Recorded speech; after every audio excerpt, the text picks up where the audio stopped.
Do you know what Chelsea women told Chelsea men? James is a striker. Anyway, the transfer season has ended and this was not our best rodeo. Like, we made some changes. Like, the biggest one was taking out what a lot of people are calling deadwood. I will not go into their names, but in terms of signing, we did not even come among the top six. Like, the only team that we outspended in that top eight region was Liverpool, and because Liverpool did not sign because they have a full team and they made all their things in the summer and everything has been going right for them. Now, this is our team currently. Like, in the goalkeeping position, we have Sanchez and Jorgensen. And I think from right now, Jorgensen will be most probably on number one unless Maresca decides other things. In defense, we have Fofana and Badiashile, we can't depend on them. Now in center back, we have Colwill, Chaloba, Atosin, and sometimes Josh Achampong. And in the flanks or in the full backs, we have James and Malogusto right back, and in left back, we have only Kukurela, which is a problem.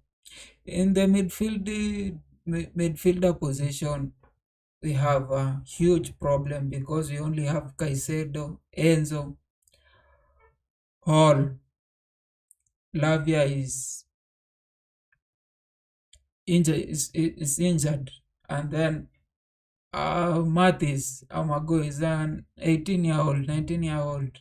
I don't think we are going to depend on him. Cole Palmer, I've put him in the midfield position, but I think it's more like he should be in the forward position. Then in forward, we have a lot of wingers that are not scoring.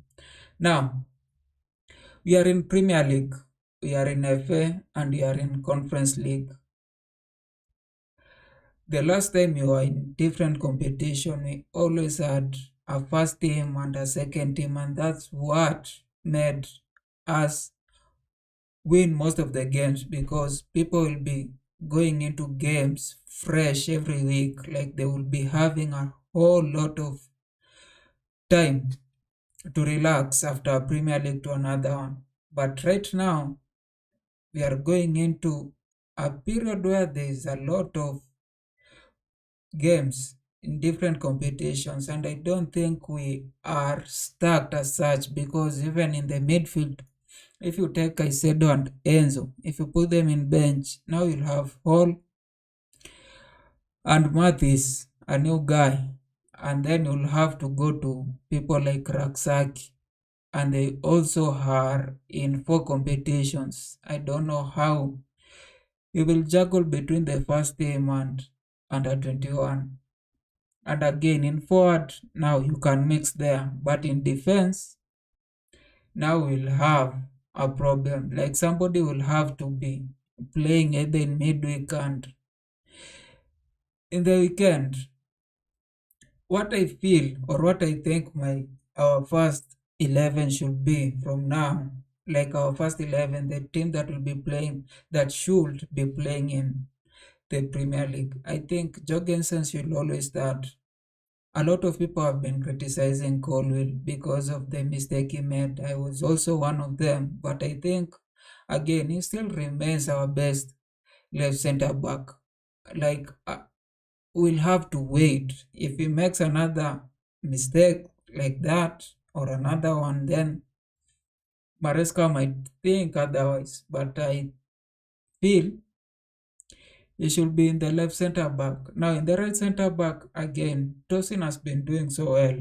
If you see all the scores, he has been having 7 for every game he played recently. But then again, we shouldn't have brought Shaloba this side to go to bench. Like, we shouldn't have recalled him to put him in the bench. And now that just, like, it creates a huge headache, I know, and I feel like Maresca now has that headache. But the good thing is, if he approaches games the way he approached the last game, like if he's willing to serve people early, if he's willing to see a mistake and serve people in the 40th minute, in the 50th minute, I don't think we will have a problem of a person feeling like they are not playing as much. Like these all people deserve to play. Some of the people, like their difference is not that huge. The other big thing or the other big problem is we don't have a substitution for Cucurella. Like we don't have somebody to play left center back. We loaned Vega out. Now if Cucurella gets, I know he has been solid for long. He's not one to get injured or get an injury. But if he gets a red, or we can't be playing him in midweek and then playing him in the weekend.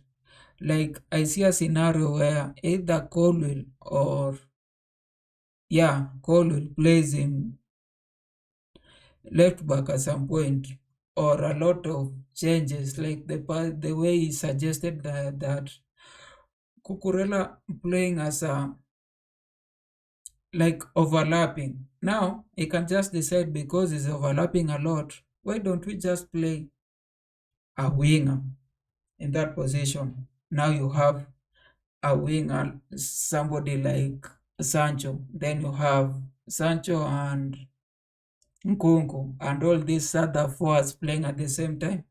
But again, it's all about the balance, and I don't think that we have a good balance in midfield. Now, I know in the summer we will have to make a lot of changes. We'll have, if Lavia will not be around, if Lavia will not have found a way to play consistently, we'll have to buy somebody in midfield. But I think this team is really, really okay. Now, when rating how all these other competitors, and especially those that we are fighting with in top four, how their transfer period has been compared to us, I think Villa has made a lot of changes. Like they have loaned in people like Rashford, they have loaned in Disasi, they have bought a bunch. I can't remember, but I think they have an Arsenal. They have brought in an Arsenal that will go into first 11. Newcastle have not done a lot. Forest, not a lot. Man City have done a lot. They have bought like everybody. They have spent 180 million. Like that's absurd. Like 6 players and all are like, you know how these teams just approach failure, and then you compare to how Chelsea approaches failure or approaches a bad period, and to discover that some of these teams, they don't want any mediocre in their team. They would rather sell everybody and bring new people if they're not performing. That's what Man City is doing. And in Chelsea, sometimes when you go in and you are complaining, and then we are told like all these people will come good next time. Like people saying that in the summer we'll have Andre Santos coming back. We'll have the Brazil kid coming in. We'll have all these other people returning, Vega, Petrovic, and a bunch of all those that we loaned out returning. And they feel like if those people come in, they will improve the team. But the fact that they were loaned in the first place just means that the team did not believe that they fitted in the first 11, or they were at a place where they could get minutes. I don't know what happens or what magic will happen in a player playing in a lower division to just become so huge that he comes and puts Caicedo to the bench, or comes in and puts people like Colwell to the bench. Like sometimes this reasoning does not always make sense. Anyway, I was just going through our team and thinking if we have a team that we can depend on to take us to top four and probably win, if not the FA, win the Conference League. I think right now, if you have to win the Conference League, we will have to give up FA because we don't have now a team A and team B. We just have a team A and a bunch of substitutions. And now, if you want to play at the same level in the Conference League, we'll have to take a bunch of players playing in what we consider the team A to play in that squad, which creates the problem that we had in December. That's what I think. I think that probably we may get to top four if all these teams do not work because we are currently at number four with 2 points of people who have bolstered their squad. If things don't work, if Maresca is not very dynamic, is not very tactical, because sometimes, and I think even in our last game, that while it just reduced the emotions that were around the lack of signing or lack of activity in the transfer season. Like, these people had what you call,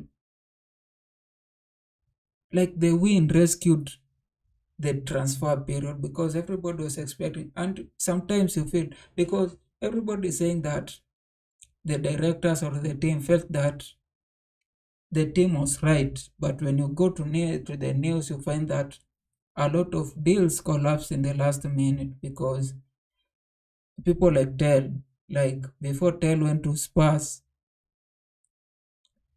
Chelsea had made a certain rush last minute attempt to get him, but it was too late and Tell did not feel like he was being approached in the right way. And that's what has been happening in this team. Even the way they did to Osimhen, even the way they did to people like Rafinha, the way they did to who's the Barcelona right back, the French right back. Oh, why am I forgetting his name?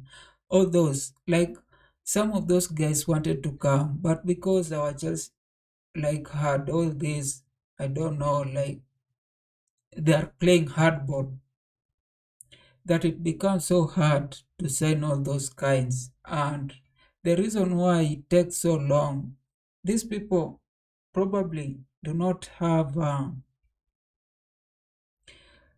like, I could see Man City how they approached the transfer season. It's like they had all these characteristics or profiles of the players they wanted. And before even the season started, like the window started, they already had certain names.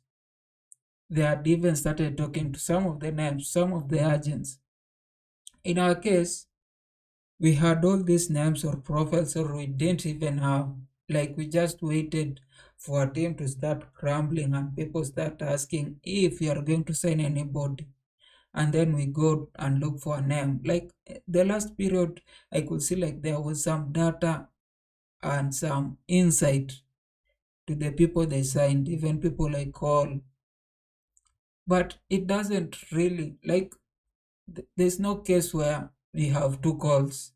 Like we can't sign another person and expect him to grow like Cole or behave like Cole or like have the same impact as Cole. Like we will send somebody and they will not. And this has been the case even with the way people said like, okay, they needed to run. They were talking about some Omorodion and all those guys were like they performed in their respective teams. And we had, it's like a lot of people or a lot of fans thought that the sport directors were spot on or so good. But then again, They were spot on, but equally behaving like Wenger. Like Wenger was seeing all these talents but not signing them. Like he was seeing Ibrahimovic, he was seeing Messi, he was seeing, I don't know, Hazard, he was seeing all those guys, and he signed none of them.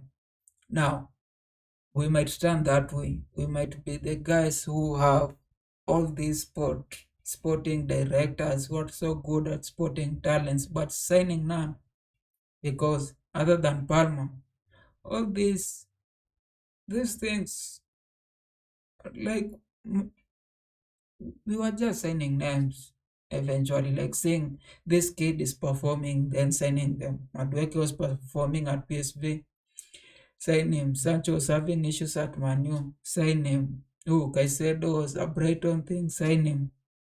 Enzo was doing so well at Benfica, sign him. Like, it's not like they are a gift from heaven, like they were doing all these things. So I wouldn't, like, really say that the sporting directors are like the best thing in the club. I think they're not working, plus the management, and that's why we have the team that we have. It's not a bad team, but it has been 3 years, man, since Abramovich went. Like, it has been 3 years. There should have been changes, some little changes, like a win here, a win there, like a trophy here, trophy there, or we'll just accept being mediocre. Now, the next game, what are we facing the next game? Okay, that's for another video. Anyway, good time. If you have reached this point, I'll urge you to subscribe.